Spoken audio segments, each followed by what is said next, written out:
projet de carte mobilité inclusion part de plusieurs constats. Avant le 1er janvier 2017, les agents des maisons départementales des personnes handicapées passaient beaucoup de temps à poinçonner des photos, à écrire à la main sur des cartes qu'ils devaient plastifier ensuite. De plus, ces informations s'effaçaient au soleil derrière les pare-brises, et ces cartes étaient aisément falsifiables, empêchant les personnes handicapées de bénéficier de leurs droits au stationnement dans les municipalités où en plus il est gratuit. Depuis le 1er janvier 2017, la carte mobilité inclusion a tout changé. Les procédures sont devenues automatiques et informatisées. Les agents des maisons départementales des personnes handicapées ont donc plus de temps à consacrer à l'accompagnement des personnes en situation de handicap qui viennent s'adresser à eux. Et pour ce qui concerne le stationnement, les cartes n'étant plus falsifiables, les forces de l'ordre et les agents de contrôle peuvent beaucoup plus facilement trouver les personnes qui fraudent le stationnement. Et donc les droits des personnes handicapées sont beaucoup mieux respectés. C'est 1 million de cartes qui ont été délivrées. Bien plus qu'une carte, c'est un service public numérique qui a été déployé par IN Group au bénéfice d'un peu plus de 500 000 personnes en situation de handicap ou de perte d'autonomie pour faire valoir et respecter leurs droits.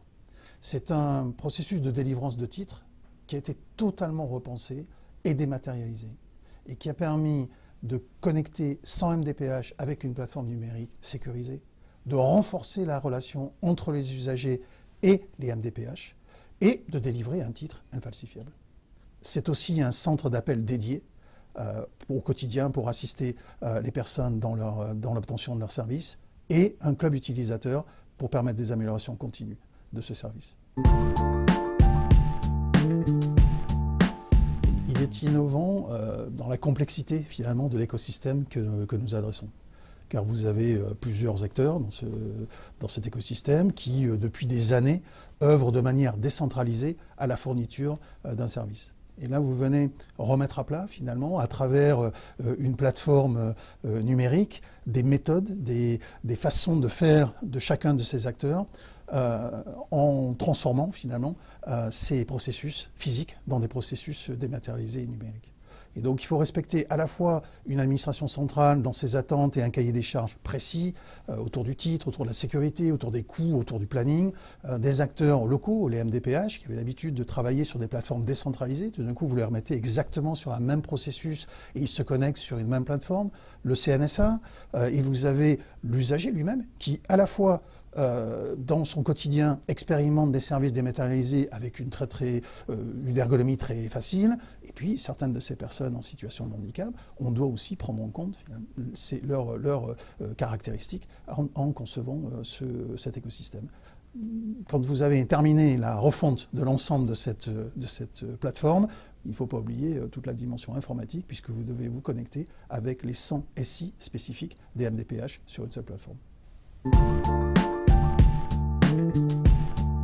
D'abord, ce qu'on voulait derrière ce projet, c'est une véritable transformation numérique réussie au bénéfice de tous les acteurs, mais particulièrement aux usagers. Alors derrière ce projet, on peut avoir trois défis. Un premier défi technique, il est dans la sécurité du titre, il est dans les éléments de contrefaçon, il est dans les éléments de protection des données, de la transmission des données. Le deuxième défi, il est informatique. C'est la connexion d'une plateforme centrale avec des systèmes d'informatique des différentes MDPH. Et le dernier, c'est un défi humain. On est au cœur de la transformation, on est au cœur des changements de processus, aussi bien dans les MDPH que dans l'administration centrale. Et donc, il a fallu accompagner cette transformation dans la réalisation du projet. Et bien sûr, tout ça dans un délai de 9 mois, ce qu'on considère aujourd'hui comme un défi réussi pour une transformation numérique de ce service.